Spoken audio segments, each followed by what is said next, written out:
Hey everybody, my name is Jenn. If you do not know me, I am a strategic advisor and chiropractor in Fort Collins, Colorado. I am super excited to be starting doing actual chats, getting guests in here and having them discuss what they've learned and how they've grown and all of that stuff. But I want you to get to know me a little bit. I'll talk about my mission, and then I want to talk about how incredible it is to make sure that you are staying in your lane so that when you come across what it is that you have been looking for, because there is something in you that realizes that you cannot do things alone, and at some point you're going to need help. But maybe you've navigated without support for a long time. Maybe you have just had to reject everybody around you, but I just want to speak loud and clear to you from the other side that some of those things are really important for you to pay attention to as you continue to navigate. Like I said, I am a licensed chiropractor. That's not something that qualifies me as a therapist or a mental health advisor, legal, financial, any of those advices. Medical advice is not what this is. This is an opportunity for me as a human being to know that the most important thing I can do is to be myself, to share my life experience, to give the world an opportunity to teach me new things and to teach it what I have learned and everyone else around me. And I just believe that I have my whole entire life known that I was going to get to live and share my experiences and encourage people. And I hope that this video does that for you. So like I said, I'm in Fort Collins, Colorado. I am the owner of What If by Jenn. I'm on all the major social media platforms. I am not hard to miss. I was in Walmart the other day and someone was like, "Oh, I know your name." And I was like, "Yep, I have been posting a lot for the last year." So if that's how you know me, great. If you're just getting to know me, somehow came across my video or this got sent to you, I am on a mission to make a platform that gives artists and people who have been willing, to sit in the pocket of who they know they need to be and fought for it above all else, a saving grace on just a few things and making sure that people are able to know who they are so we can make sure that people are benefiting from their existence. They can sell paints, they can give a little speech, they can do some motivational work, they can teach a class, all of that good stuff. I am working on that, and if you want to be a part of that, please let me know. I need all the help that I can get. I have a vested interest personally in ensuring that every creative leader, and that is not just an artist, that is anybody who is in an executive role where they have to creatively navigate, pursue, grow, take up space. That can be directors of films, that could be lead roles, that can be side characters, that can be chiropractors, that can be a physical therapist, any spectrum of leaders, business owners, entrepreneurs. I want you to know that your people come in all different flavors, and that is different interests. This is something that I have had the amazing opportunity to observe in the world, in my life, and my personal risk-taking that I've done, is realize that a lot of people don't find their people because they just look a little bit different than them. I had the amazing opportunity, I was actually crying riding my scooter, because I ride a scooter around everywhere, realizing that my first public panel was at Comic-Con. And my whole life, I grew up very religious, and so there wasn't a lot of like fantasy world magic allowed in the house, and so I just don't really have a developed imagination for that. I have plenty of an imagination in other ways, but a lot of it's more realistic. I would have never guessed this entire time that Comic-Con, the kingpin of all fantasy worlds, a celebration of bringing people together who exist in that world, would be the place that I learned to use my voice again. And that happened just this weekend. And so I've been practicing. I have been, and I'll get into kind of my life story so you all know what it has been like behind the scenes for me to even get to a point where I have a capacity day in and day out to be addressing these types of things, and how I've even found my way here.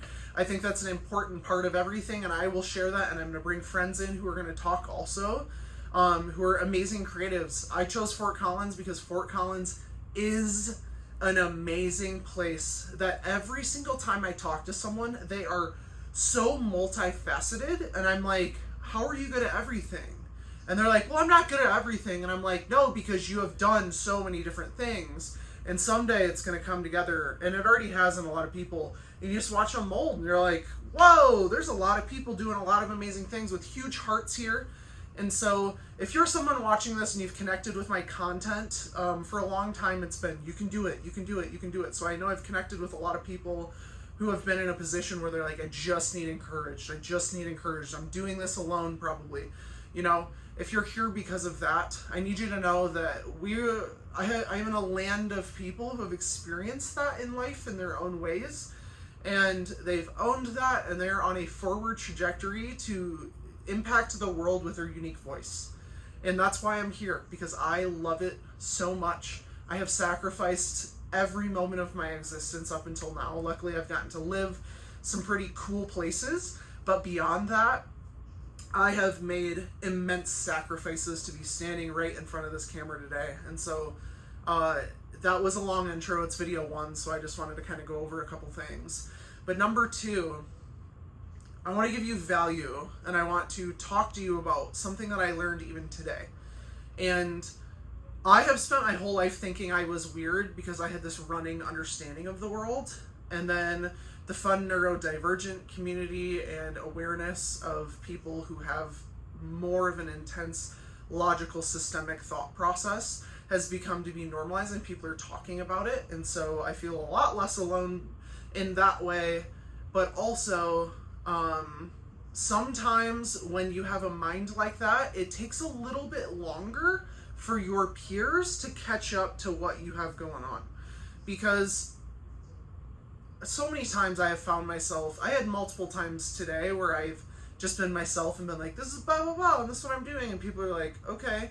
And they're just maybe not quite there yet in their understanding of things. And I'm like, oh, okay. And then I like can reframe what I'm saying, meet them at the space that they're in, and have a lot of fun with owning the parts of myself that maybe aren't seen by everybody. And it was just really awkward today a few times when that happened, and I just like, I don't know, I kind of want to share things like that because it's about finding your place and realizing like it was important for me today to not come to my office and to go to a coffee shop and own who I was, and then come here after a completely different day than I thought I was going to have, but still accomplishing the things that I wanted to in a completely more community-centered way and not me trying to figure it out on my own. I wanted to be able to come on and share some things, you know, because I'm living in this world where I'm, you know, I kind of got lost in it a little bit earlier, but when I'm talking to people and I'm like, oh my gosh, I have this cool vision, and maybe they just don't quite see it, or, you know, energy just isn't kind of matching, right? And I've lived in a world where I'm allowing myself to be loud and proud, and for those of you that do not understand, that is okay, and for those of you that do, I am going to look like a fucking safety net. Okay? Like a lifeguard has thrown the life raft to you. And so I'm speaking loud and clear. And I want to teach you all a little something, a little thought process today. I am very public about what the 5 big questions I think anybody needs in order to reflect. And I always start with using the imagination, because when I strategize with people, it gives me a lot of information as to how much they feel like they have a capacity for. And so this isn't some sort of trick. It's actually really amazing because I get to meet people in their big vision or their creativity, and I get to kind of get to the end of where they feel comfortable with them, and I get to go, but how about this? Did you know you look this way? Did you know that the world experiences you this way? Did you know that when you went to design school for 4 years that you learned how to fail, and that is something that the rest of the world needs to hear your voice on? And I, you know, just as an example, and even today, someone going, oh my gosh, like I have this dream and I want to do this thing, but like I got to figure out how I fit into it. I don't know. And I was like, I know. We've been working on that. We've been working on it all the time, and now you're ready to own pieces of you that you were not before, and that explodes the imagination. So that's my question of what if it all goes right. My second question is always, what are you terrified of? What's scaring you? Because not only do we need to be seen in our aspirations, we need to be seen in our fears. And we need to be seen in oh my God, I know that I'm going to have to address my relationship with my mom, and I don't know how to do that. And that's when a good therapy would be amazing for that. Conversation comes in. If that's something you know is going to be difficult, don't do it alone, right? Find friends who've maybe gone through something similar. That's where recommendations and referrals and all the things happen, and where we start to realize kind of our needs and upper levels of support, but I'll come back to that. That's the next phase of the conversation. The third phase of the conversation is always, okay, start here. We've said where we want to go. We've been honest about either emotion or fears that it provoked. And then we've also been honest about maybe some of the things that we need in the process as well. And so this is where we begin. What is going on? What's our day-to-day habits? What's things that we're concerned about right now? What's something maybe spiritually, mentally, emotionally you've been working through that you know that you need to protect? And how do we honor that? Okay, I'm a good listener. I like to be able to help paint the pictures so that people can see this back, right? I'm not actively dragging anybody along when I work with them on this and pulling out anything. It's volunteered, witnessed processing. Help identify values and all of those fun things. This is what coaching does. It's super fun. And then the fourth step is always, we know what you want, we know what you're afraid of, we know what you have going on right now. So how do we gather resources and support, either going out in the world and finding them, or realizing that you already have access? And a lot of us have a lot more access to things than what we think. We just might not register it because we're looking at the world in a very particular way. Your brain likes the world to be predictable. And so when we want it to be predictable, we get stuck in patterns. Okay, this is also why a lot of us scrap a lot of things. The spiritual world talks about this a lot. Every different faith system talks about, when we kind of get stripped down, for lack of a better term. It's recognized all over the world, right? I'll let psychologists and therapists talk about it from that perspective. But when we look at it through a spiritual lens, or even, there's other ways I could go with this, but I'm going to stick with that today. When we look at the whittling down, we're able to observe, we're able to understand our vantage point and add little by little strategically in. And a lot of the time that's the space that, we've already kind of worked through and we're aware. So we know what are the needs that need to be identified. What are the ways that we are able to, ask for help, or maybe I or someone in my circle has access to a resource. And we focus on that. And then step 5 is, what am I committing? 1 to 3 things, 1 to 5 things, depending on what is being asked of each session. And this is my base model of how I work. And I think it's so important that I share this. So take this, for free and workshop it if you want, yourself. But it's then 3 to 5 things that you can say, oh my God, I'm going to call my friend. I forgot she knows somebody that could get me a job. Oh, I forgot. I have a $100 gift card in my Gmail. Oh my gosh, I've been low on cash. I'm going to go get groceries with that and make sure that my belly's full when I have to make a decision tomorrow, right? It's getting practical. And then the other thing that I always go through, so that's kind of my 5 big question mark, okay? Why am I giving away all my secrets? Why would I? Because I almost died acquiring them so many different times, and it's not mine, it's what the world has given me. And so here you go. Run these questions through your head if you'd like, okay? And then I love to look at the layers of the human, the most internal, self-centric to the least self-centric layers. And that is self-care. How am I honoring the deepest parts of me? That is not just, I want my skin to glow. Okay, that's the next one. I just want my skin to glow, and so I need to make sure that I buy 15 moisturizers this week. That's not self-care. Self-care is going hell yes or hell no because you know your inner voice. It is somatically understanding what information the world is giving you. It is, how do I honor me as a autonomous vessel in the world, okay? And that might be choosing to do skincare in the next step. The next step is health and wellness. So as we start to interact with the world and take care of our bodies, okay, what do we need to do to nurture ourselves? One of the things that really helped me for a long time was thinking about how every time I went and took myself into the shower, that I was leading myself to be cleaner, to be able to have a better skin for my face, to be able to put on my makeup, thinking about what products I'm using, all that good stuff. And then I also think about every single time I wash my hair, how just kind it is to myself that I am washing my own hair, and that it's going to be good for a couple days, and that I'm taking the time to do that for myself. Those are things that I didn't appreciate until, I always say later in life, but I'm only 31, but I feel like that was crazy.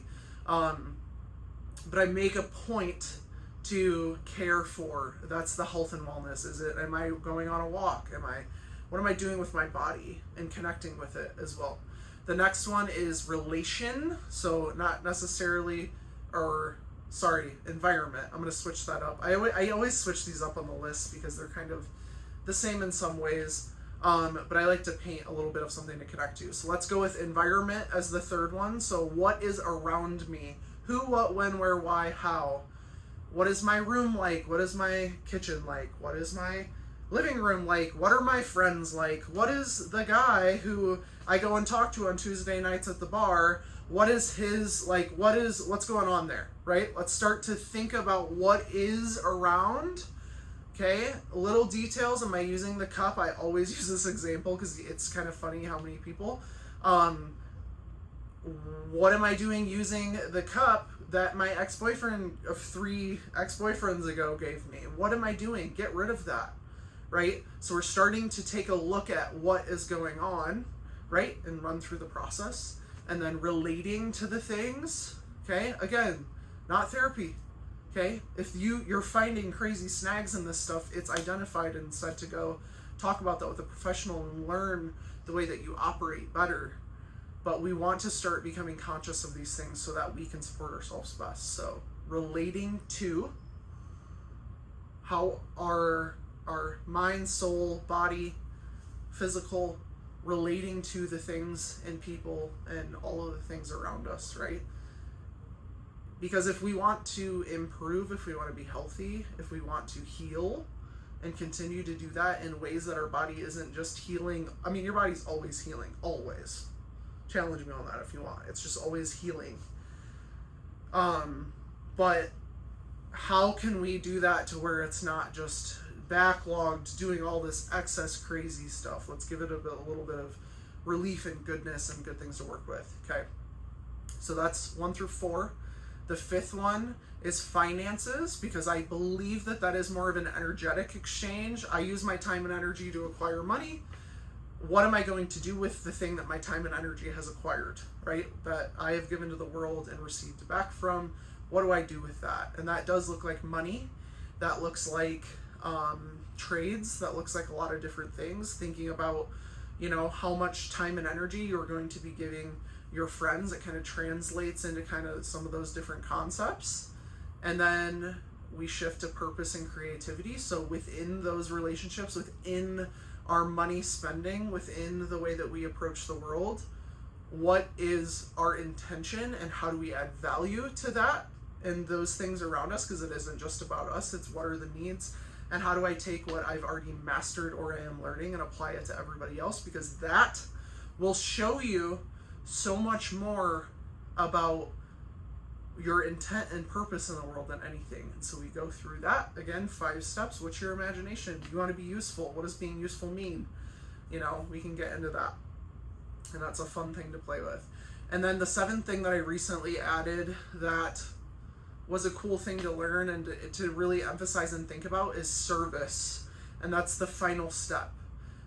So you know who you are to be able to navigate the world, but who is it beyond that, that's outside of yourself, that that you care for in those 6 honorary steps and perspectives and those 5 that I had talked about before?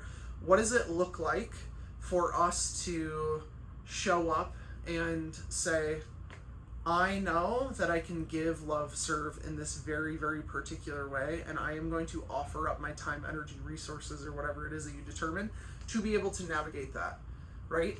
And I believe that we get 6 steps in caring for ourselves because we need to honor ourselves as the vessel at which we go out and navigate the world. But then that 7th step of I'm acknowledging outside of myself, it might be 1 to 50 things and people and places and areas at which that you can apply your skills and your lessons and all of the fun things that life brings you. Sometimes they aren't so fun. And put all those pieces together and to just really, that's kind of my like, feels very 3D model of the way that I kind of bounce in the world. It's like a big filing cabinet for me. And so these are questions that have literally pulled me out of losing jobs and quitting jobs that were crazy and moving and planting and having to uproot every 4 months. I mean, when I was in chiropractic school for 4 or 5 years or whatever it was, every 4 months I had a completely different schedule and life rhythm. And then after that, I continued to have every 4 months until I chose the last year to stay in one place. And this is the method that not only I've used, but I've worked with clients. And I love being able to apply it and help just mirror back amazing potential in ways that you maybe aren't considering seeing yourself, and helping you understand that there's more, and also help you realize that if you need support and help and resources in particular ways, it's okay. And as a matter of fact, we embrace that concept. That ended up cutting me off, so I apologize for that. But go ahead, like, subscribe, all the things, leave a comment. I hope this is helpful. I hope this helped you get to know me and kind of what I'm about.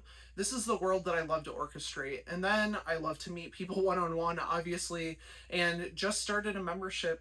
It's just $50 a month. We go through these things every single week, and it's an opportunity for you to workshop, to learn. I am going to be setting up speakers for each of the categories to talk about taking up that space better and maybe something they've learned. Some of them might also have services if those would benefit you at all. But I want to highlight amazing community members. And if you are a member, you have the ability to jump to the first of the line to be able to present, to share. I'm just going to make sure we're jiving on some things, but otherwise, I want you to reach out about that. So also you can visit my website. It's www.whatifitallgoesright.org, and then /get-right if you want to look at the membership. But otherwise, I hope you guys really benefited from just this bigger overarching talk. And I'm going to be making more videos just like I'm teaching. I'm just going to keep making content. So check me out on all the other platforms. There you go. There's the word. But otherwise, what if it all goes right? If you want to also drop that answer in the comments, I would love to hear it. And if you have something amazing, I would also love for you to reach out. And if you need any help, I have a lot of different angles at which I can help you get moving in the right direction and to become who you need to be to do what only you can do. What if it all goes right?